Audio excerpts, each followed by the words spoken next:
हाल ही में इंटर और high school के रिजल्ट आए हैं, उसी के बाद अब लगातार हम स्कूलों में जा रहे हैं जिन्होंने टॉप किया, उन्हीं बच्चों से बात करेंगे आज। जी क्या नाम है आपका? नैना वर्मा। नैना जी कितने परसेंटेज आए हैं आपके? 80%। 80% आए हैं आपके, आपने स्कूल को टॉप किया है। तो कौन लोग थे आपके, मतलब टीचर्स हैं, स्टाफ का कैसा रहा आपका जो उन्होंने सपोर्ट किया आपको?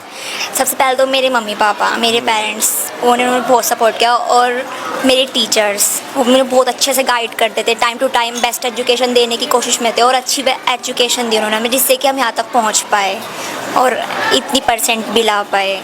अच्छा, सबसे पहले आपको कैसे पता लगा आपका रिजल्ट आया? आपको कैसे पता लगा? सबसे पहले कौन आया आपके पास? सर आया तो कोई नहीं था, बट हमारे क्लास टीचर अनिकेत सर ने उन्होंने बताया था कि आपका रिज़ल्ट आने वाला है 20 तारीख को इस टाइम पे। तो जब आपका रिजल्ट आया आपको पता लगा कि आपने टॉप किया है स्कूल को, या था नहीं टॉप नहीं होगा, कम ही है थोड़े, कुछ ऐसा भी था? सर थोड़ा तो पहले लगा कि कम आए, फिर स्कूल में आके सबने हौसला बढ़ाया, फिर लगा कि कुछ करा, बस ऐसे। अच्छा जी, आपका क्या नाम है? चंचल भारद्वाज। अच्छा, आपके कितने परसेंटेज? 77। तो आपको कैसे पता लगा सबसे पहले? अनिकेत सर ने बताया था। अच्छा जी। तो अनिकेत सर ने बताया कि आप कितने परसेंटेज आए, या फिर उन्होंने कुछ और बताया कि रिजल्ट आने वाला है कुछ? नहीं, रिजल्ट का भी उन्होंने ही बताया था और परसेंटेज भी उन्होंने ही बताई थी। तो जब रिजल्ट आया तो घर में कैसा माहौल था उस टाइम? घर में बड़ा सस्पेंस था कि कैसा रिजल्ट आएगा। फिर जब रिजल्ट आया तो सबको बड़ा अच्छा लगा था कि पास हो गई लड़की। अच्छा, मम्मी पापा ने क्या कहा जब रिजल्ट आया उसके बाद? कि अच्छी बात है, पास हो गई, इतनी उम्मीद थी कि पास हो गई, बस ये जब कितनी उम्मीद लगा रहे थे आपके, जैसे आपने पेपर दिए होंगे, कितने उम्मीद लगा रखे थे इतने परसेंटेज आ जाएंगे? थी तो मैक्सिमम 78-79 की थी। अच्छा जी। अच्छा, तो क्या कुछ कहेंगे? आपको लग रहा था कि आपकी बेटी टॉप कर देगी स्कूल को? जी हाँ, ये पढ़ने में अच्छी है, शुरू से ही इसी स्कूल में पढ़ते हैं शुरू से ही। तो स्कूल वालों ने बताया था आपको कि आपकी लड़की ने टॉप किया, या आपको पता लग गया था पहले से ही कि हाँ? स्कूल वालों ने बताया था। तो जैसे घर में पढ़ाई करते, कितने घंटे पढ़ाई करती थी लगभग? ये तो पढ़ती है वैसे तो, लेकिन जब पेपर होते हैं तो मोबाइल टीवी कुछ नहीं चलाती थी, बस याद करती रहती थी। अच्छा, तो टीचर्स का क्या आपने इस स्कूल में क्या सोच के इस स्कूल में पढ़ाने के लिए भेजा था इस स्कूल में? सर यहाँ के टीचर भी अच्छे हैं, पढ़ाने में भी सही हैं, और बच्चों को समझाते भी अच्छी तरह हैं। सबसे ज़्यादा रोल होता है बच्चों की लाइफ में टीचर्स का, तो टीचर्स जैसा कहते हैं बच्चे वैसा ही करते हैं। तो टीचर्स यहाँ के कैसे लगे आपको, मतलब कि पढ़ाई लिखाई में कैसे बच्चों को कैसे पढ़ाते हैं? अच्छा पढ़ाते हैं जी, समझाते भी हैं ध्यान से, ये भी नहीं भाई मारते पीटते हैं, अच्छे से समझाते हैं। अच्छा, तो स्कूल के जो प्रिंसिपल हैं उन्हीं से बातचीत कर लेते हैं। जी सर, क्या कुछ कहेंगे? आपके जो बच्चे हैं टॉप कर दिया है उन्होंने, तो क्या कुछ कहेंगे? पहले तो इन बच्चों को बहुत बहुत बधाई, और इनके अच्छे भविष्य की हम कामना करते हैं। आगे 12th में अच्छा करें, ये पहली बात तो ये। बच्चे अच्छे हैं, बच्चे सभी अच्छे होते हैं, उनको पढ़ाना चाहिए। और देखो टीचर का भी बहुत बड़ा रोल होता है, कैसे समझा रहे हैं वो, क्या समझा रहे हैं, ये बहुत बड़ी, और मॉरलिटी भी साथ में ज़रूरी है। जब तक बच्चों को समझाया नहीं जाएगा तब तक बात बढ़ेगी नहीं। बच्चे रटेंगे तो उससे बात नहीं बनेगी, जब तक बच्चे समझेंगे नहीं आगे नहीं प्रोग्रेस कर पाएंगे। आज के टाइम में एजुकेशन जो है बहुत हाई लेवल पे चली गई है, लोग स्मार्ट क्लासेस चल रही हैं, तो क्या कुछ एक्स्ट्रा है आपके स्कूल में भी ऐसा कुछ? हाँ, हमारे यहाँ स्मार्ट क्लासेस भी हैं, हमारे यहाँ प्रोजेक्ट से भी पढ़ाया जाता है। जैसे बहुत सारी चीज़ें ऐसी हैं जो कि जिनको रटाया नहीं जा सकता, समझाया जा सकता है। जैसे कि साइंस है, मैथ है, तो साइंस के लिए हमारे यहाँ प्रोजेक्टर है, जिससे कि हम बच्चों को डीपली समझा सकें, बता सकें। क्योंकि जो विजुअल होता है वो बहुत लंबे समय तक दिमाग में रहता है, जो ऑडियो होता है वो बहुत जल्दी स्लिप हो जाता है। तो इसलिए एक सवाल अक्सर लोगों के दिमाग में ऐसा आता है कि पहले के टाइम में लोगों को मार्क्स पाना बहुत मुश्किल होता था, कि 60% पे आके लोग खुश हो जाते थे कि बहुत आगे, तो आज के टाइम में 90% तक लोग छू रहे आसानी से। देखो भाई, ये बात तो सही है। एक्चुअल में क्या है, पहले जो चेकिंग का जो मेथड था वो डिफरेंट था, आज चेकिंग का मेथड डिफरेंट है। पहले स्टेप मार्किंग नहीं होती थी, आज स्टेप मार्किंग होती है। पहले अगर टीचर ने देखा कि भाई सवाल में यहाँ पे मिस्टेक है, चाहे वो लास्ट में मिस्टेक है, उसकी इच्छा है वो 0 दे या पूरे नंबर दे दे। कोई समझदार टीचर होते थे तो अच्छे नंबर दे देते थे, और जो कोई ऐसे ही होते थे कि भाई इसको 100% आना चाहिए तो काट के डबल 0 देते, इसलिए उनकी रेशो, मतलब उनका स्कोर बहुत कम रहता था। अब बच्चों को स्टेप मार्किंग है, अगर लास्ट में है तो उसका आधा नंबर काट लिया, लेकिन उसका मार्क्स बनता है उसका। तो आज यानी पहले की पढ़ाई में और आज की पढ़ाई में ये अंतर है कि चेकिंग सही नहीं होती। आज की नहीं, आज की पढ़ाई में चेकिंग अच्छी होती है। ठीक है, पहले क्या होता था कि अगर सपोज करो लास्ट के अंदर मिस्टेक है तो बच्चा टीचर के ऊपर डिपेंड है कि टीचर का मूड कैसा है। आज ऐसा नहीं है, आज बच्चा उसको कह सकता है, चैलेंज कर सकता है कि मेरा लास्ट में क्वेश्चन गलत है, इस टाइम मार्किंग है, जो नंबर आधा 1 नंबर काटना है वो काट सकते हैं। इसलिए बच्चों का स्कोर बहुत ज़्यादा है। लग रहा है आपके जो बच्चे यहाँ पे उन्होंने टॉप किया है, तो क्या कुछ कहेंगे उनके लिए? हमें बहुत अच्छा लग रहा है कि हमारा स्कूल टॉप पे आया है और बच्चों ने बहुत मेहनत करी है। ये ज़रूर होता है कि टीचर्स और माँ बाप, बच्चे तो एग्ज़ाम देते हैं पर उनसे ज़्यादा चिंता टीचर्स और पेरेंट्स को लगी रहती है, और जब उनका रिजल्ट आता है तो बच्चे से ज़्यादा टीचर्स और उनके माता पिता बहुत खुश होते हैं। तो आपको पता लगा कि बच्चों ने यहाँ से टॉप कर दिया है, तो कोई आपके पास भी आया था घर पे, या फिर आप सबसे यहीं पे? हमें सबका पता है, स्कूल में ही आके चला था, घर पे कुछ नहीं पता चला था, लेकिन ये पता चला था कि हमारे स्कूल के जितने बच्चे हैं सभी बच्चे पास हो चुके हैं। अच्छा, तो पेरेंट्स ने आपको बधाई दी? आए थे पेरेंट्स बच्चों के स्कूल में भी आए थे? हाँ जी, आए थे, सुबह बहुत खुश होके आए थे कि हमारे बच्चे अच्छे नंबर से पास हुए हैं, और हमें भी बहुत अच्छा लगा ये सुन के कि पेरेंट्स खुश है तो हम भी खुश हैं। अच्छा, पेरेंट्स और टीचर्स का जो है महत्वपूर्ण रोल रहता है, तो टीचर्स यहाँ पे और भी मतलब बच्चे आपके पास आते होंगे, तो कोई बच्चा ऐसा हो जिसको आपको लगता हो कि नहीं ये टॉप कर सकता है, कोई ऐसा बच्चा था? हाँ जी, हमें उम्मीद थी 2-3 बच्चों से कि इससे ज़्यादा कर सकते थे, पर ठीक है इतना करा उन्होंने, अच्छा करा, लेकिन अब आगे और ज़्यादा 12th का नंबर आएगा। हम इन्हें यही सिखाएंगे कि अब बेटा जो हो गया है अब आगे जो इसमें और ज़्यादा नंबर लाओ और टॉप करो आप। अच्छा जी, गुड़िया आपका नाम क्या है बाबू? नैना। नैना, कितने मार्क्स हैं आपके? मेरे 76। अच्छा, तो कैसे पता लगा और क्या कुछ कहोगे स्कूल वालों के और फैमिली ने क्या कुछ सपोर्ट किया आपको? सही, बहुत सपोर्ट किया सर। तो स्कूल में जो है आपको एक्स्ट्रा क्लासेस भी मिलती थी? हाँ मिलती थी सर। तो शुरू से ही मिलती थी एक्स्ट्रा क्लास, या एग्जाम आने वाले हैं तो एक्स्ट्रा क्लासेस शुरू कर दे स्कूल वालों ने, ऐसा कुछ किया? नहीं सर, शुरू से ही चलती थी। तो आपके कोई सर जो ज़्यादा ध्यान देते हैं स्कूल में, सर जो और भी होते हैं, जैसे स्कूल में जो फेवरेट टीचर होते हैं, तो फेवरेट टीचर भी आपका कोई? हाँ सर है। क्या नाम है उनका? अभिमन्यु सर। अच्छा, अभिमन्यु सर है जो आपको ध्यान देते हैं ज़्यादातर।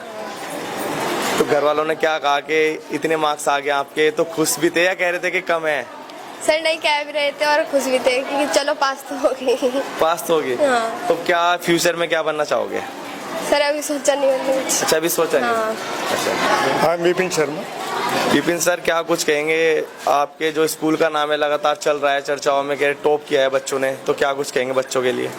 सर्वप्रथम तो मैं सब बच्चों को बधाई देना चाहता हूँ जो इतना अच्छा रिजल्ट रहा है, क्योंकि हमारे यहाँ सभी टीचर जो है ट्रेंड है, सभी ने लगभग B.Ed किया हुआ है, और बच्चों को हर तरह से वैज्ञानिक विधियों से टीचिंग एड्स के द्वारा, जैसे मैप्स हो गया हमारे यहाँ, और ग्लोब हो गया, और बहुत सी चीज़ें अभी हमारे यहाँ हाल ही में जो है प्रोजेक्टर आया है, तो प्रोजेक्टर के द्वारा विजुअल दिखा के बच्चों को बिल्कुल रियल उसकी स्थिति दिखाते हैं, जिससे बच्चों के माइंड पे जो इफेक्ट है वो स्थायी रूप से होता है और बहुत लंबे समय तक वो बच्चों के मस्तिष्क पे रहता है। और हमारे बच्चे हर साल ही लगभग टोटल 100% रिजल्ट हमारा रहता है, और सभी फील्ड में हमारे बच्चे जा रहे हैं, मेडिकल की फील्ड हो, चाहे वो टेक्निकल में IIT हो, ITI हो, और बैंकिंग सेक्टर हो, हर क्षेत्र में हमारे बच्चे सफलतापूर्वक अपनी सेवाएं दे रहे हैं। तो मेरा एक सवाल है आपसे आखिरी, कि कुछ बदलाव भी हो रहा है एजुकेशन के मामले में, या फिर अब भी पहले की तरह ही हो रहा है? जी सर, बहुत बदलाव हो रहा है, मार्किंग में बदलाव है, टीचिंग प्रोसेस में बदलाव है, और मैंने आपको पहले ही बताया है कि हम वैज्ञानिक विधियों से शिक्षण कार्य कर रहे हैं। जो भी नए नए टीचिंग एड्स आ रहे हैं सबको हम इन्वॉल्व कर रहे हैं अपनी टीचिंग में। ठीक है जी, थोड़ा इधर आ जाए जी। सर क्या नाम है आपका? अनिकेत। अनिकेत सर, क्या कुछ कहेंगे? आपने भी लग रहा था बच्चों का कि इतना सब कुछ कर पाएंगे, या फिर कम था? बिल्कुल नहीं, बिल्कुल हमको लग रहा था कि हमारे बच्चे बहुत अच्छा करेंगे, और बहुत बेहतर किया हमारे बच्चों ने, बहुत अच्छा रिजल्ट दिया है, हमारे सारे बच्चे पास हैं, 100% रिजल्ट रहा है इस बार हमारे स्कूल का। लेकिन आपको लग रहा था कि इतने परसेंट है, या कुछ ज़्यादा भी हो सकता था इससे भी, या इतना ही सोचा था कि नहीं इतना ही होगा? नहीं, उम्मीद तो बहुत ज़्यादा की थी जी, लेकिन बच्चों ने फिर भी, हमारे बच्चों ने बहुत मेहनत की जी, और हमने भी बच्चों का फुल सपोर्ट किया जी, और बच्चों ने हमारी बात मानी है, जैसे हमने कहा था वैसे ही किया, और हमारे बच्चे बहुत अच्छा रिजल्ट लेकर आए। तो बच्चे मानते भी थे या अपनी मनमानी करते थे? नहीं, बच्चे हमारी बात मानते थे, अपनी मनमानी। हमारा बच्चा कोई शैतान बच्चे है ही नहीं जी, वैल्यू दिया, सारे बच्चे अच्छे हैं जी हमारे, और हमारी बात मानते थे, और रिजल्ट आपके सामने है जी। जी जी जी, क्या नाम है आपका? अभिमन्यु। छोड़ दे। तो क्या कुछ कहेंगे, जैसे आपके स्कूल में बच्चों ने टॉप किया है, तो क्या कुछ कहेंगे? काफ़ी अच्छा लग रहा है, वैसे तो सबसे पहले तो कॉन्ग्रेचुलेशंस उनको भी जिन्होंने क्या जो पास हुए, और बहुत ज़्यादा कॉन्ग्रेचुलेशंस उनको जिन्होंने अच्छे मार्क्स लाए, जैसे कि हमारे स्कूल से नैना वर्मा होगी। हालांकि क्या नाम है, मेरा मानना ये है कि जो रिज़ल्ट है वो अच्छा होना चाहिए, मगर उस रिज़ल्ट के आने तक एक बहुत बड़ी जो जर्नी होती है वो टीचर्स और स्टूडेंट्स दोनों के कोऑपरेशन से होती है, तो वो जर्नी ज़्यादा ब्यूटीफुल होती है। और मेरा मानना ये है कि जो वो जर्नी है उसके अंदर बच्चे को एजुकेशन उस टाइप की मिलनी चाहिए जो कि उसकी नॉलेज को बढ़ाए, क्योंकि आपको भी पता है मार्क्स में कई बार थोड़ा ऊपर नीचे हो जाता है, लेकिन हमारे स्कूल में नॉलेज को ज़्यादा प्रेफरेंस दी जाती है, जिससे कि बच्चे की लाइफ अच्छी बने, रिज़ल्ट से ज़्यादा उसकी लाइफ अच्छी चले। ठीक है, वो एजुकेशन ऐसी नहीं होनी चाहिए जो एक मार्कशीट पे रह के वो एक किसी संदूक में किसी बक्से में बंद हो जाए। एजुकेशन ऐसी होनी चाहिए जो उसके साथ हमेशा चले। तो आपका कहने का मतलब क्या है, एजुकेशन के साथ और भी चीज़ें जरूरी होनी चाहिए। तो एजुकेशन के साथ खेल कूद कहते हैं कि बहुत ज़्यादा जरूरी। तो खेल कूदों की सुविधा क्या कुछ है आपके स्कूल में? खेल कूद की सुविधा हमारी एक बिल्डिंग पीछे और है, वहाँ पे क्या वो इससे बड़ी बिल्डिंग है, तो वहाँ पे हम हर सैटरडे खेल कूद के लिए जाते हैं। मेरा खुद ये मानना है बच्चे जब फिजिकली फिट रहेंगे तभी वो मेंटली फिट भी रहेंगे। जैसे हम देख रहे थे अभी कोरोना चल रहा था, उसमें ऑनलाइन क्लास होते हैं, बच्चों की पढ़ाई का काफ़ी नुकसान हो रहा था, तो उसके लिए यहाँ पे कवर करने के लिए कुछ है कि जो हमने आप भी इस बात को मानते हैं किसी भी कोई भी चीज़ हो उसमें बेस जब तक स्ट्रॉन्ग नहीं होगा तो वो बात नहीं आने की, तो इसीलिए हमने जो वो बेस था उसको मजबूत करने के लिए एक्स्ट्रा क्लास स्टार्ट करी थी, जिसको मैं खुद से सुपरवाइज करता था और मेरे सुपरविज़न में वो क्लास स्टार्ट हुई थी। हमारे सभी टीचर्स ने बहुत कोशिश करी कि उस गैप को फिल कर सके। तो जो आप कह रहे हो कि आपने एक्स्ट्रा क्लासेस शुरू कर दी, तो बच्चों को किस तरीके से पढ़ाए थे, तो उसका कुछ है अभी स्कूल में जो आप बता सकते हो कि किस तरीके से? हाँ जी, हमारे यहाँ पे हमने स्मार्ट क्लास स्टार्ट करी थी, जैसे कि जो छोटे बच्चे हैं उनको थोड़ा सा वो जो डिजिटली ज़्यादा चीज़ों को सीखते हैं, तो और यही चीज़ जो है हमारे को काफ़ी सारे स्कूल से जो है वो अलग भी बनाती है। मेरे कुछ दिखा सकते हो आप वो चीज़ें जो और स्कूल से अलग, और बच्चों के लिए क्या कुछ है? हाँ जी, चलिए। और अब पहुंच चुके हैं स्मार्ट क्लास में, और सर से ही जानते हैं कि क्या कुछ इसका प्रोसेस होता है। जी सर बताइए क्या कुछ प्रोसेस है? सर जैसे बच्चों को वैसे अल्फ़ाबेट सिखाए जाते थे, तो यहाँ पे क्या है कि हम थोड़ा डिजिटली बच्चों को, आपके सामने चल रहा है प्रोजेक्टर, ये जो सोनिक्स अल्फ़ाबेट बोलते हैं इसको, तो इसके अंदर बच्चे जो देखते हैं और सुनते हैं उसको ईजिली ना वो उनके माइंड में वो चीज़ें ईजिली मतलब वो पहुँच जाती हैं, वो सीख जाते हैं। तो आप ये कहना चाहते हैं जैसे कि आज के टाइम में बच्चे मोबाइल पर ज़्यादा ध्यान देते हैं, मोबाइल में जैसी चीज़ देखते हैं वो एकदम सीख जाते हैं, तो उसी को लेकर ये प्रोसेस है क्या? हाँ जी बिल्कुल, जैसे कि हम अपने घर में भी बच्चों को देखते हैं वो फ़ोन में जल्दी फ़ोन की तरफ अट्रैक्ट होते हैं और उन चीज़ों को जल्दी सीखते हैं, तो वही जो टेक्नोलॉजी है हम यहाँ पे ले आए हैं। तो ये टेक्नोलॉजी तो और भी स्कूलों में है, जैसे हम दिल्ली रोड की तरफ जो स्कूल हैं, तमाम स्कूल हैं, उन पर लोग ज़्यादा ध्यान देते हैं कि जी पाइनवुड हो गया या DPS हो गया, तो उनसे हटके क्या कुछ है यहाँ पर? सर देखिए, मैं ये मानता हूँ कि एजुकेशन के कोई एजुकेशन का बॉर्डर नहीं होता है ना, तो यही टेक्नोलॉजी अगर आपको वहाँ पे मिल रही है तो वहाँ पे ना इसकी आपको भी पता है, सबको पता है, बहुत हाई कॉस्ट पे करनी पड़ती है, और अगर आपकी पॉकेट अलाउ करती है तो आपको बिल्कुल आप वहाँ पे जाएं, लेकिन हम प्रॉमिस ये करते हैं कि वही जो सब कुछ दूसरे स्कूल्स में प्रोवाइड होता है, चाहे वो स्पोर्ट्स एक्टिविटीज़ को लेके हो, कल्चरल एक्टिविटीज़ को लेके हो, या फिर ये जो टेक्नोलॉजीज़ हैं, ये हम आपको बहुत ही जेन्युइन प्राइस में हम ये नहीं कहेंगे नॉमिनल चार्जेस में, क्योंकि जब भी पेरेंट्स पे करते हैं तो वो बहुत ज़्यादा मेहनत से हमें पे करते हैं, तो हमारी कोशिश ये रहती है कि हम उनकी जो बच्चों को जो है वो अच्छी से अच्छी एजुकेशन प्रोवाइड कर सके, जो बाकी स्कूल्स में बहुत ज़्यादा पैसों में मिल रही है उसे हम एक जेन्युइन प्राइस में उन तक पहुंचा सकें। ठीक है, तो ये हमारी कोशिश रहती है। तो जैसे पहले ऑनलाइन क्लासेस का दौर चल रहा था, तो उसी को मद्देनजर भी ये ऑनलाइन क्लासेस के लिए हुआ है?